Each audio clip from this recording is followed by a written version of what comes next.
Hey everybody, I'm Adam, and this is Think Club. This is left-wing political commentator and Jordan B. Peterson hater, David Pakman. A lot of people have sent me his recent video attacking Jordan Peterson fans and asked me to respond. In addition to the regular leftist rhetoric, Pakman makes three broad claims that I'd like to analyze and address. First, Pakman disputes Peterson's claim that he's not political and depicts Peterson as a kind of covert right-wing political operative. Peterson denies being a right-winger, even though he constantly denounces collectivism, egalitarianism, political correctness, identity politics, feminism. He's a big proponent of right-wing and conservative ideals like hierarchies, traditionalism, individualism, capitalism. Jordan Peterson can be a conservative political pundit, but he won't take ownership of it. Now, maybe he thinks that he can be more effective at pushing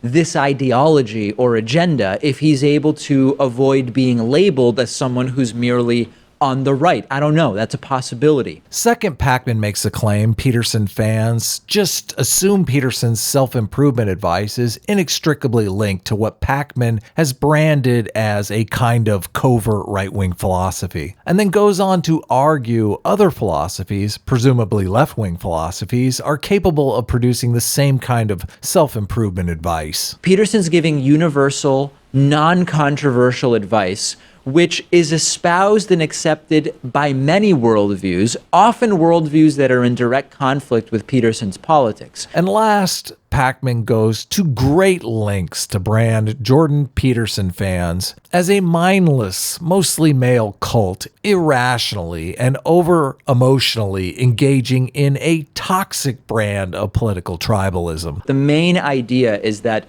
tribalism becomes their source of energy, banding together not only against the supposed postmodernist neo-Marxists, but against anybody who critiques Peterson at all. I know, the irony here is epic, so buckle up.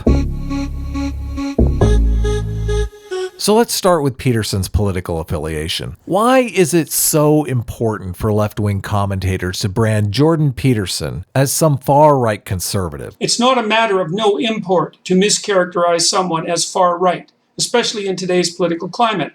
And it's indicative of what I would describe as loose journalistic ethics, to put it mildly. To explain this mystery, it's important to make the distinction between two forms of identity politics: common enemy identity politics and common humanity identity politics. In stark contrast to common enemy identity politics, common humanity identity politics seeks to employ our natural tribalistic tendencies by expanding our moral and political concerns to encompass our political opposition and all of humanity. This is a kind of political strategy that freed the slaves, civil rights activists used to end Jim Crow, and LGBT activists used to gain marriage equality. While common humanity identity politics has proven effective again and again, common enemy identity politics doesn't share the same track record of success. Common enemy identity politics seeks to employ our natural and tribalistic tendencies to shrink our moral and political circle, casting out all of those who might stand in opposition to our immovable and cherished beliefs, and labeling these outsiders as scapegoats and heretics. The social and psychological mechanisms that drive common enemy identity politics are very ancient and primal, involving the otherizing of our political opposition and the ever-present purity testing of our own members. Common enemy identity politics is effective at mobilizing a group politically, possibly even more effective than common humanity identity politics. But it's far less effective at producing tangible results, often leading to unending conflict and strife, and of course, the occasional purge. Though this kind of identity politics is hopelessly destructive, it seems obvious common enemy identity politics is a chief reason Pakman and other left-wing commentators go to such great lengths to label Jordan Peterson as a right-winger. It's very important for Pakman's audience to know that Peterson, and by extension all of his fans, are the evil enemy and a just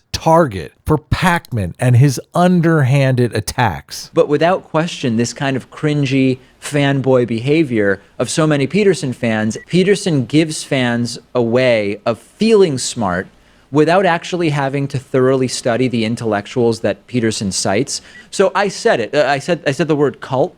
Let's talk about that a little bit. Now, is Jordan Peterson actually political? Peterson is diagnosing social problems, but is he offering political solutions in the form of policy goals? He's offering solutions at the personal level and his own personal opinions. He said many times he's not speaking for a group or a party. He's not claiming to represent anyone or any institution. The trans activists aren't proper representatives of the trans community because they haven't been elected by the trans community. Nobody elected you either, Jordan. I'm not speaking for anyone except myself and on behalf of other people perhaps who want to maintain the right to free speech. I'm not claiming that I'm a representative of white people or white men or any other group. I'm speaking on behalf of myself. While many of Peterson's views fall to the right of the political spectrum, I don't believe his views are a product of some conservative philosophy, but rather a product of Peterson's analysis of current psychological research and how that research relates to people as individuals as opposed to people as part of some political class or economic group. This is important because psychologically, we as individuals are highly susceptible to motivated reasoning and my-side bias. So in stepping outside of the normal political boxes, Peterson avoids the kind of ideological blindness we should all be vigilantly committed to avoiding. So let's move on to the link between Peterson's politics and his self-help message. Both Jordan Peterson's philosophy and his self-help message are grounded in science. And I believe he conceptualizes politics as a bottom-up phenomenon. Peterson and many others have noted that our personal political philosophies tend to grow out of our individual personality types and personal temperament. This empirical and well-researched fact allows us to conceptualize politics as a bottom-up process, where a person's political outlook is very much a product of our individual and personal political intuitions. Now, I think all of Peterson's self-help advice is grounded in empirical research and aimed at providing the best advice to anyone regardless of a person's political inclinations. But there are places where politics and political parties and pundits are able to capitalize on the political inclinations of individuals in ways that are good for these political actors, but not necessarily good for the psychological health of the individuals these partisans seek to exploit. This is where I see political pundits like David Packman most clearly conflating Peterson's interest in helping individuals psychologically as Peterson exercising some kind of covert personal political agenda. Now let's look at the free speech issue as an example. Packman clearly conceptualizes this issue from the point of view of a left-wing partisan, only interested in protecting what he perceives as an oppressed class, transgender people in this case. I'm wondering, from a purely pragmatic perspective, whether you'd not have more support in terms of your position on C-16 if you didn't communicate what, and I'll be very upfront with you in terms of the way I interpret it, and I don't think I'm the only one, and I don't mean this as a criticism, but just a sort of as an analysis of how I see it. Significant level of hostility towards transgender individuals as a separate issue from that of gender-neutral pronouns. This position conforms to the political orthodoxy of Packman's team, while Peterson conceptualizes the debate as a free speech issue, in fact, a free thought issue, as Peterson links our ability to speak freely as individuals to our ability to test new ideas in the world. Why should your right to freedom of speech trump a trans person's right not to be offended? Because in order to be able to think, you have to risk being offensive. I mean, look at the conversation we're having right now. You know, like you're certainly willing to risk offending me in the pursuit of truth. Why should you have the right to do that? It's been rather uncomfortable. Well, I'm very glad I put you on the spot. Well, I'm very glad that I've exercised my freedom of speech. You get my point. It's like you're doing what you should do, which is digging a bit to see what the hell's going on. And that is what you should do. But you're exercising your freedom of speech to certainly risk offending me. And that's fine. I think more power to you as far as I'm concerned. So you haven't sat there and... This is hugely different from Packman's perspective, which is solely focused on characterizing Peterson's position as anti-left wing, and doing so for Packman's own political aggrandizement and partisan gain. With Packman's overtly partisan perspective in mind, it's difficult to take Packman's claim other, presumably left-wing philosophies are capable of producing equally qualified self-improvement advice. Hearing Packman's summary of Peterson's rise to prominence, it's not even clear Packman's political philosophy gives him the ability to conceptualize Jordan Peterson's argument beyond Packman's own victim class obsessed political orthodoxy. He really grew in terms of the size of his following when he became this outspoken anti-SJW activist, political activist, I would argue, in late 2016, early 2017, around the issue of transgender pronouns. If it weren't for that vocal opposition to transgender pronouns 2 years ago, he likely wouldn't have the following that he now has. It's all predicated upon this political issue on which he commented. And this is the chief difference I constantly see between Jordan Peterson and the left-wing political agitators he so often engages with. Peterson sticks to the scientific facts and how those facts relate to society and the individual, where left-wing political pundits stick to political narratives and political orthodoxy, often wholly unaware that their left-wing worldview conflicts with the current scientific reality at all. Now, I've made dozens of videos highlighting the science backing up Jordan Peterson's claims. I'm a psychologist and a scientist, and I tend to base my opinions on what I've read in the broad, relevant clinical literature. I'm not making this stuff up. Research in laboratory animals, for starters, has demonstrated large, innate, genetically determined sex differences in the brain. One striking illustration of this principle was published in 2004 by scientists at UCLA. They examined a bird that was a lateral gynandromorphic hermaphrodite. In other words, a bird that was half female and half male. Every cell on the right side of this bird's body was male. Every cell on the left side of this bird's body was female.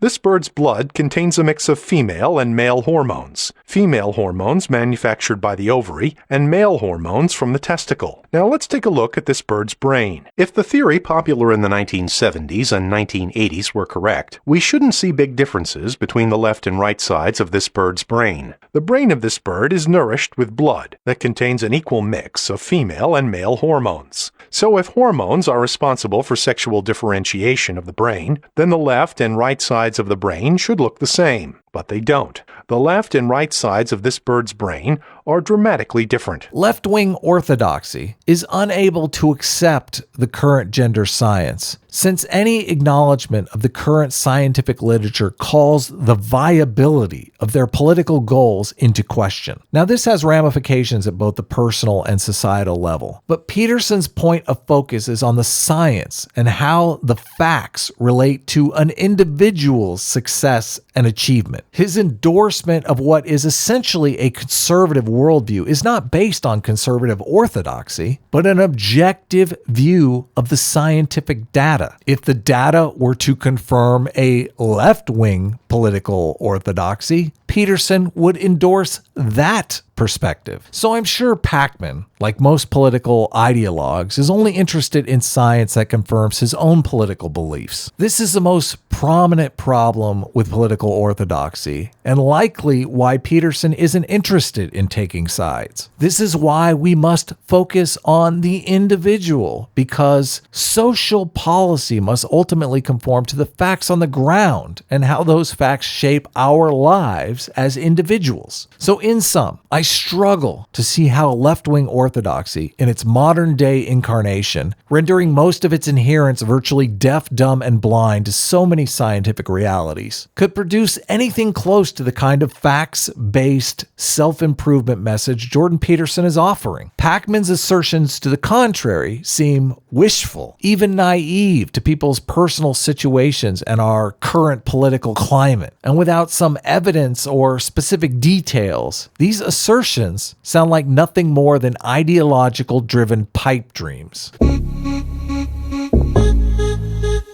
So let's move on to Pachman's claim that Peterson fans are in large part cult members under the dangerous spell of groupthink. Why are all these leftist commentators so eager to paint Jordan Peterson fans as emotionally unstable, unsophisticated, irrational dupes? The red flags in the Peterson movement are the groupthink and the unquestioning allegiance to a single guru-like leader. The level of passion and dedication that you see in the Peterson fans on social media scares me because of how it extends beyond the rational to the totally emotionally irrational. Many Peterson fans have this sort of deep tribal, even spiritual connection to the guy and his movement and his teachings. And the intensity of Peterson's defenders goes beyond the so-called facts, and it goes into feelings and into emotion and into loyalty that extends beyond reason. And you can tell that this thinking exists in part from the anger